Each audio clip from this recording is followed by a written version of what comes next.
I like the 12:30 sessions, it's a little more intimate. So as you can see with the event stuff, who's joining us in Boston? I hope all of you are. So if not, definitely grab your ticket. It's going to be a fun 2 days. And oh, look at the little baby with Luciana. Little kids always distract me. So, you know, as we look at events and event fever and everything else, you know, I don't know about you. I can see Diana's outside. The sky is blue. I can see the clouds. There's some wind, right? It almost looks like a TV commercial. And there's like this special feeling when spring's in the air. You know, you wake up, you hear kind of like the birds chirping, the air is a little crisp, and like that feeling is out there. And you know what I'm noticing is people are back out now, right? I think this summer will be one of the most active summers you will see because everyone is tired of being inside. Raise your hand if you're just tired of being inside. Like I'd rather be any place in the world but my home. Like if my kids weren't there, I'd have no reason to go there. Like none, because we've been in our houses for 2 years, right? So here's some things to really pay attention to. As the news has changed to shifting from COVID every day to the unfortunate circumstance of what's going on in Ukraine, and all my other friends that own businesses, they've started to see a big shift in the amount of people that are coming back to the office, right? People are coming back out. People want, like I went out to dinner the other night, restaurants were packed. There are lines to get in. Are you guys noticing this too in the areas that you're in? And you know what that means? People want to be around people. So today I want to talk about how we can be opportunists during that. And the first thing I want you to do is write down a list of every single client that referred you a deal in the last 12 to 16 months. That's step one.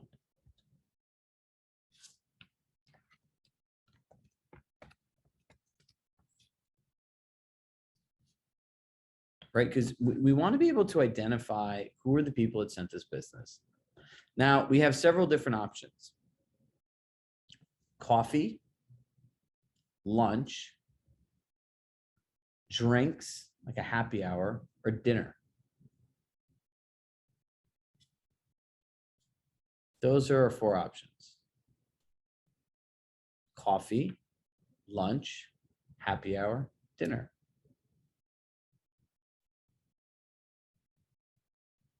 Abby, I thought there was a legit twin of you there. I'm like, they're different backgrounds. So I was like, have I lost my mind? It's like 2 different people here. So those are your 4 options for meeting people, right? And you know how like NCAA has March Madness? This is what our challenge is. I want you to be able to reach out and start scheduling one of those 5 things with everybody. 5 things, 1, breakfast. You can do breakfast too, right? So people like to meet for breakfast. Breakfast, coffee, lunch, happy hour, dinner.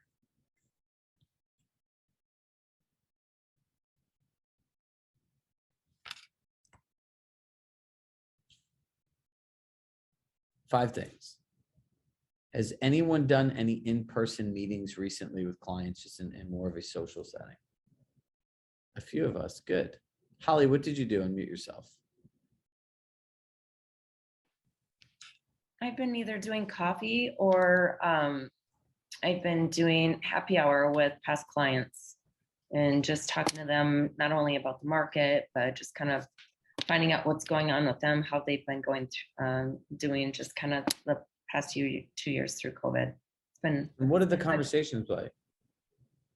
Just, you know, everything from family to how they've been kind of handling everything. Sometimes mental health comes up. And other times we talk more about real estate, you know, how the market has been impacted, how buyers have been impacted, and obviously they want to get my input on what I think is going to happen. And of course I said, I just really wish I had a crystal ball because that would be very helpful. But anyway, I said inflation is obviously impacting what we're doing, but I'm still seeing an improvement in pricing. And there's still a lot of people out there buying. So it's a great time to sell. And then I asked for referrals, of course. How do you go about asking for referrals?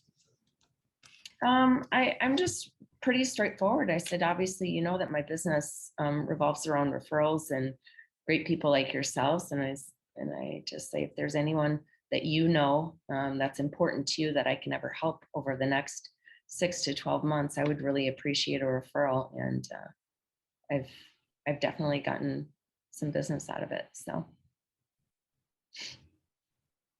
Perfect. So another way of doing this is, right, use these words. I made a commitment to help this many people or families move, right? Because if you have a relationship, right, wouldn't that feel nice for you to say to Holly, sharing a commitment with somebody than asking? Listen, I give you courage for asking like that, because the reality is I could look at the 30 other people here and most of them will never ask like that. Right? That's like a hard no. So you will win because you ask, right? And for the people that can't be direct like Holly is, you can just say, look, I've made a commitment to help 20, 30 families make a move this year, right? There are always buyers that can't find homes online, homes that are available, sellers that are looking for places to go. So if there's anyone I can help move, please let me know, right? Don't change what you're doing because it's working. Right. But like, depending on the people and their personalities, some people will be open to it. Some people won't. Right. And that's where your discretion comes in handy. So that's incredible. One other person want to share how their meetings have been going? Make an event, Holly. If you're a good people person, right? Make an event.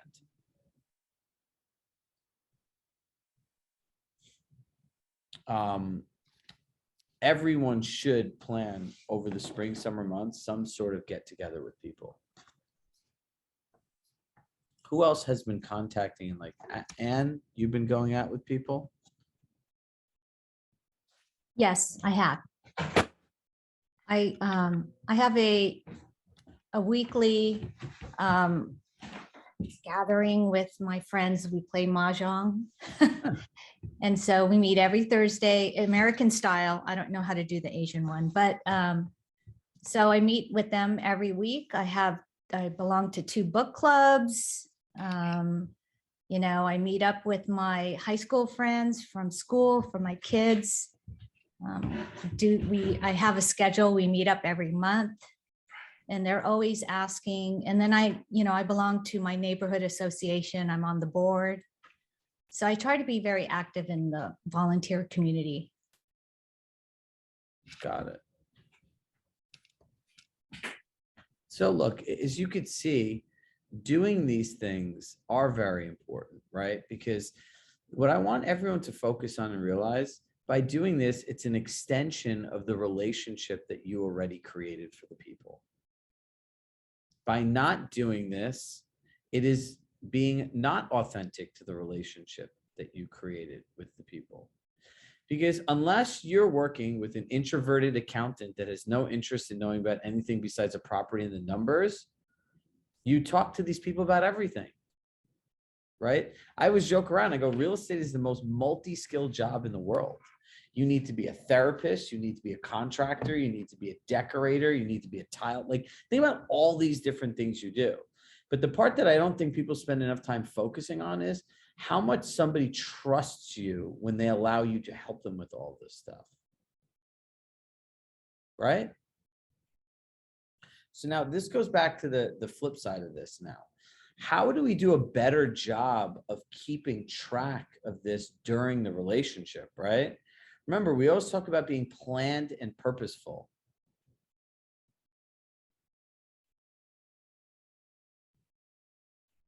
Look at it. There's action in the chat. So we're gonna call on Abby. I don't know what it is, Abby, but we'll have you share this in a second. So here's what you want to do. You want to plan and ask people, like if you have buyers moving locally, ask them what their favorite restaurant is, ask them what their favorite coffee spot is, right? Like, find this information and start documenting it. So when you want to take them out, say, hey, Holly, I know that your favorite coffee spots here. Would love to, you want to meet for coffee one day? And then like, oh shit, like she remembered what my favorite coffee spot is, right? But don't you also think if you're doing that same thing with clients in an area, now that's good content to share in the newsletter? Isn't it nice if you share in a newsletter, like, hey, I'm putting together the best of places. Do you mind if I like like quote you that this is one of your favorite places, do you think that person then would want to share your newsletter with other people? Hey, I was featured in Holly's newsletter. Let me share this with my friends. Hey, look, my realtor shared with her, her network, how we love this place. We love going here. Like, this is how things take a life of their own.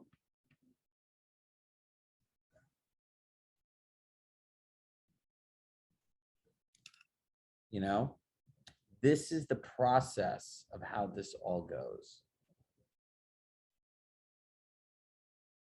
There's not another process, right? The other process is neglect and loss.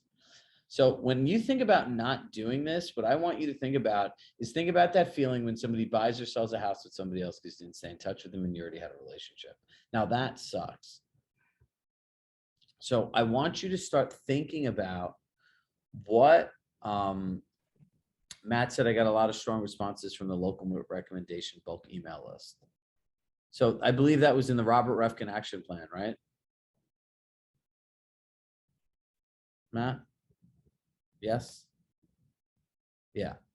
So if you're not following Robert's action plan that we made, that one is, I think, the best past client center of influence plan of all time. So going forward, right, ask people questions. So I want you guys each to take a moment and each write down, I'll give you guys 2 minutes, each write down 2 or 3 questions that you could ask someone while you're working with them that you can look to extend the relationship, and then drop them in the chat when you're done.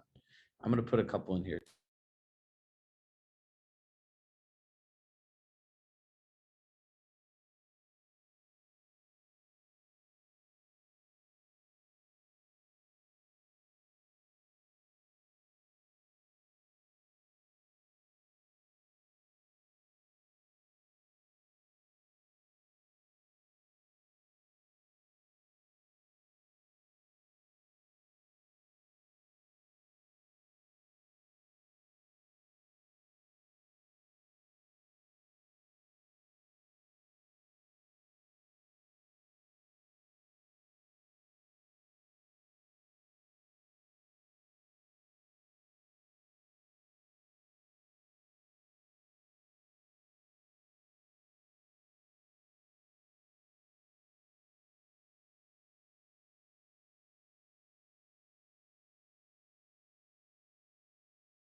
There are a lot of people not answering today, and there's some people providing a lot of answers.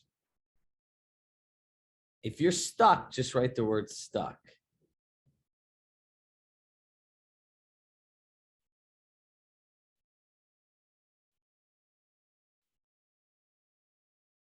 Brooke, we can make a good list out of this for everybody.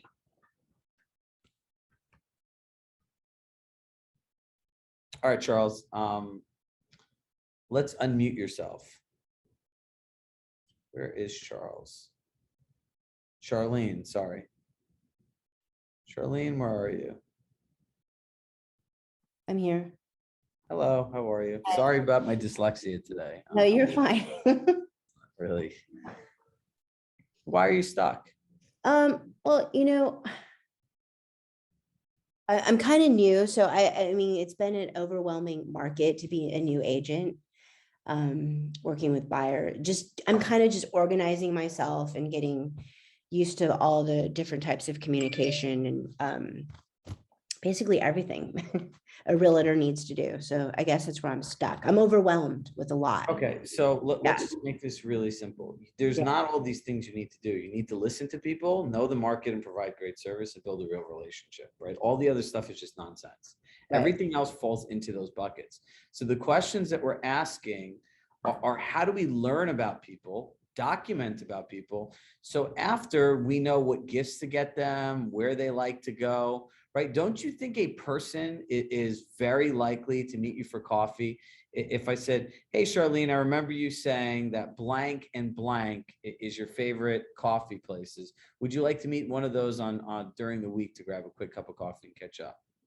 Who doesn't like going to their favorite places, and who doesn't like somebody remembering that, right? Yeah.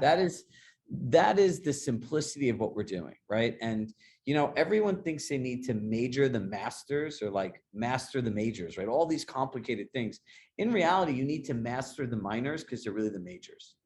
90% of people's business comes through their past clients and spheres of influence.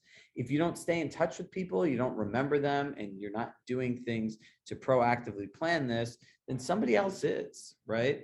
Like if you look at the advancement of the internet and where it has gone, it's taken more and more things that you were able to only do for a client and replace them with a bot, right? So if you're not listening, you're not asking questions, and you're not doing these things, your business and your ability to continue relationships and get referrals like Holly's asking people for will go away. Why would I need to talk to a realtor? I could get the same information in my inbox specific to me by just filling out a form and answering questions. Does that make sense? Yes. Yeah.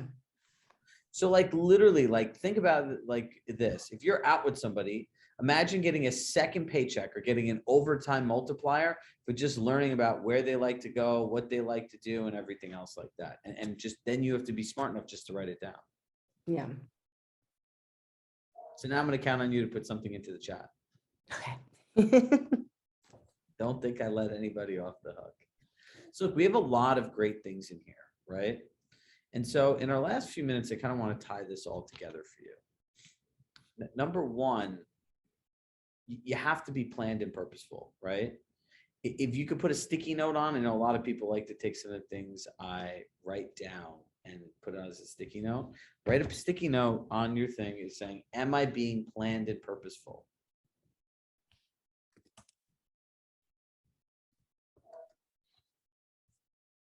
Am I being planned and purposeful? Number two, am I using this information to the best of my ability?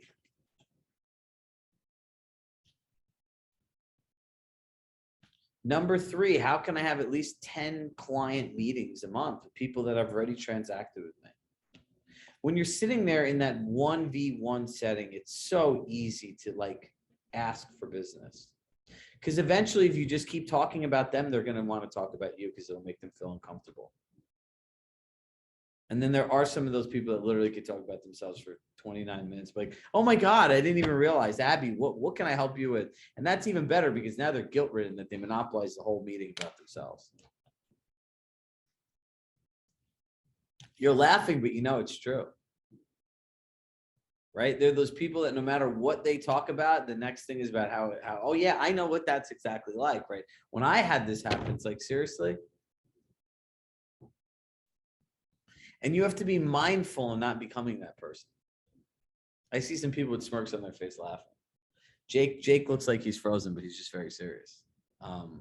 There it is. There's that smile in between the lines. So look, make sure you're doing this and everything else. There are a couple scenarios that people brought up. Brooke, will you drop one of them in the chat? We'll go through the two of them that people have posted that they need help with. So I'm going to walk through those the time we have.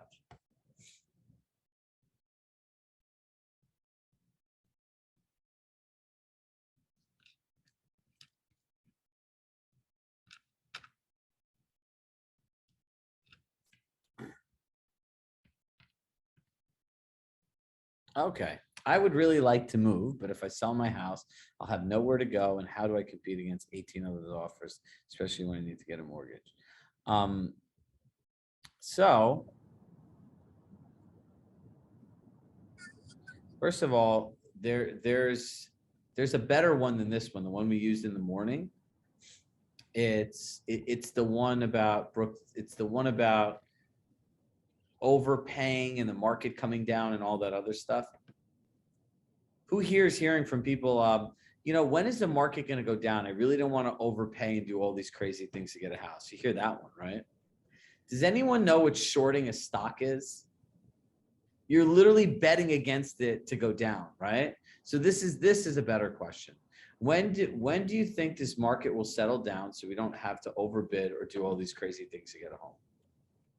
So essentially, they're asking you for a crystal ball that no financial analyst, data analyst, real estate analyst, Wall Street person that anyone has.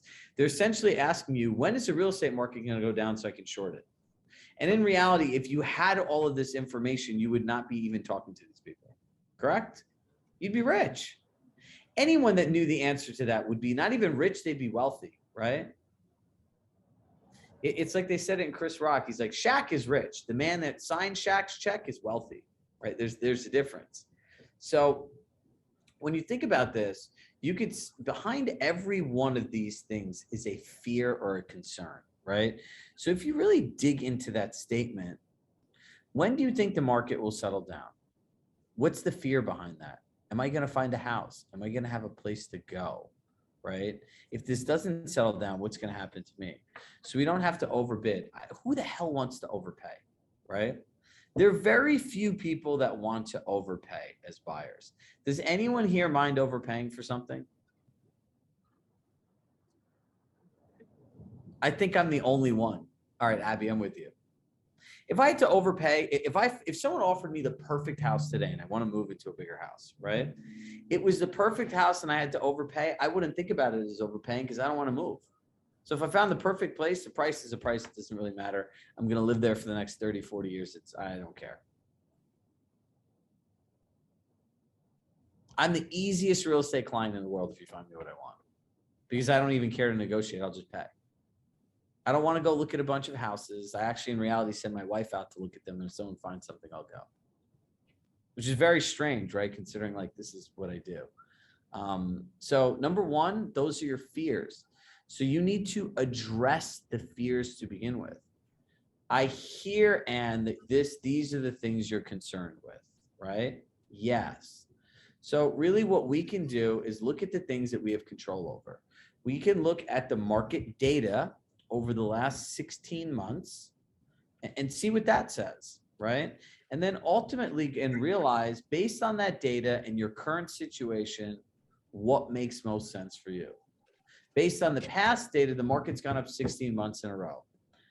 Based on a war, rising interest rates, inflation, could the market go down? Yes. But let's evaluate the cost of waiting, right? Because interest rates keep going up, the interest rates compared to the price. 0.5% in an interest rate is I believe like 5% in a mortgage, right? So know that delta, right? Know the difference in what you can buy at a house at 3.5% versus 4.25%, right? Because that's a 0.75 different in interest rates. And generally speaking, from what I understand, and I could be wrong, I haven't done this in a little while, you rather have the lower interest rate and pay a higher purchase price, right? Number two, ask them the question, hey, that totally makes sense. And I can see how you could feel like this because you do have to give up all your contingencies and pretty much paying cash and everything else like that. Let's look at what the scenario would be like if you stayed where you are, rented for a year or two to see where the market could go. I'm 100% okay with that. I want to make sure I do what's right for you. Will that create a different experience for your clients? Someone in the morning session did that and the person rented and is happy. You have to go through all these different scenarios because the worst thing you could do as an agent is promise and give somebody hope for something that doesn't exist. A lot of these deals that these people want are just, they're nowhere to be found in the marketplace. Right? So I would know the interest rates, I would know the market and everything else. And remember, can either one of us control what other buyers are willing to pay for homes? No, but we can control our strategy, the way we look at the data and evaluating all of our options and moving forward. And saying buying in this kind of market with these conditions that you have to pay is not for everyone. And I understand that. So let's see what makes sense for you. Do you think a person could have a negative response to that? No. It goes in line with all the other stuff we're saying. It's a relationship. If someone tried to push you into something that wasn't right for you and they had a relationship with you, what does that say about you? So Brooke is going to stay on here and walk you through where the role playing is. Tomorrow, we're going to do videos again. So please come up, done up. I'll have my eyebrows pretty, my hair pretty. I'll be all nice to go with a shirt probably that doesn't have a pattern. And I'm going to be firing out video messages for my Compass email as well. So let's all show up prepared. And my assignment to each one of you is go on. Brooke will show you where the role play scenario is in our platform. I want each one of you to send somebody a message and be the leader in reaching out to them to practice. Because if you don't practice, you're going to miss out on something. Every time you say yes to a bad client or end up in a bad situation, you're saying no. Do you know how on iPhones, they have like those, they make videos out of your pictures, which is kind of crazy how good they are putting them together.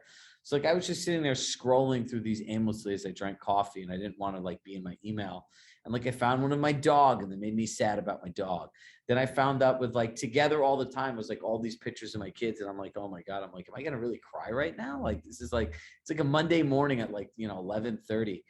And I thought of everyone else because the reality is how many people, and then you have regret, right? You're like, oh my God, I missed out on that stuff. I wish I could have had more of that, right? Who was kids? It's like everyone grew up too fast. And then from there, you start thinking about now you're in a state of regret, which is just not great, right? But then you look at your schedule today, there's nothing in there that has you making any kind of choices that's going to make it any different. So in the end, you have regret in the past, from the past. Your present has no changes or no different choices that can make it different in the future. And you're literally creating this cycle. And it's all because you don't know how to have effective dialogues with people in a way that protects you first and helps a client get what they want. So when people saying, why is it so? Why do you always talk about community and all this stuff? My goal every single day is the same thing. Anyone that wants to invest a minute of their time with me, I now care about you as a person. I care that you have a great business and a great life. I don't care if people make money. No one really cares about money. People care about time. People care about time, presence, love, connection, right? Laughing, enjoying life, right? Time is currency, right? My buddy Ben Moss says it all the time. He goes, there's only one kind of millionaire I want to be. And I'm like, what's that, Ben? He's like, I want to be a time millionaire.